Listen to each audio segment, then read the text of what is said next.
Are you being sick? Why aren't I wearing the rest of my cycling gear? Because number one, the thousands of people at home don't want to see me in Lycra again. But number two, the rest of my outfit is still in the laundry box. No, the old the one that we haven't opened in 6 months. Hi, anybody who's been watching this channel for, I'll just stop holding that. Anybody who's been watching this channel for a while will know that I'm somewhat obsessed with finding different ways to get across the United States. In fact, during this pandemic, I've literally dreamed about it every night and even replicated cross-country scenarios on Flight Simulator.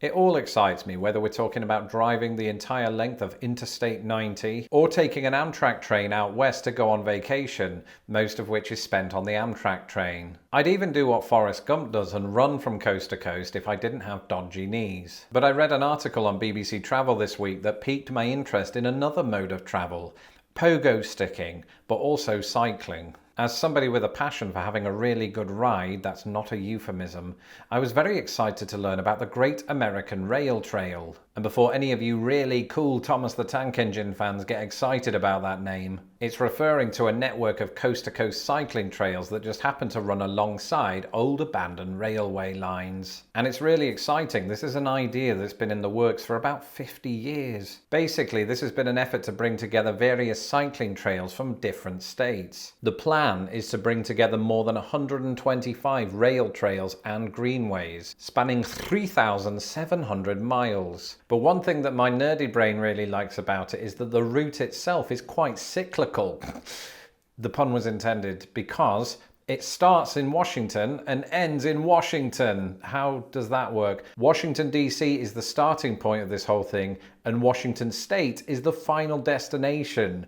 Not like in the films, hopefully. And what was once just a pipe dream is now 53% complete. And the entire thing is set to be finished before 2040.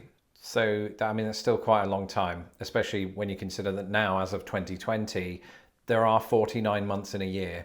So we do have to wait, but I'm willing to do that because I like to cycle, and you can still cycle big portions of it already. And from a personal point of view, one of the most exciting aspects of this is that it cuts through Chicago.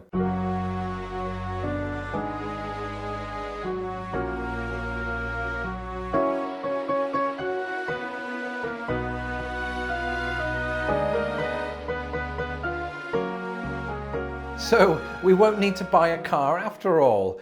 We will, don't get me, I mean, this isn't a substitute for a motorized vehicle. It's just if I wanted to do something really ambitious once this pandemic is over, I am definitely going to film for your viewing pleasure me navigating on bicycle the dangerous and beautiful terrain of Iowa. Probably. I mean, I'll start out simple with this and then work my way up from there. But it's true, it does cut through some of the more scenic parts of the United States. The Appalachian Mountains, the Rockies, Muncie, Indiana. Now, one thing that wasn't lost on me is that there's quite a northern bias to this trail. I almost feel like there should be another one in the south to give me something to do in the winter.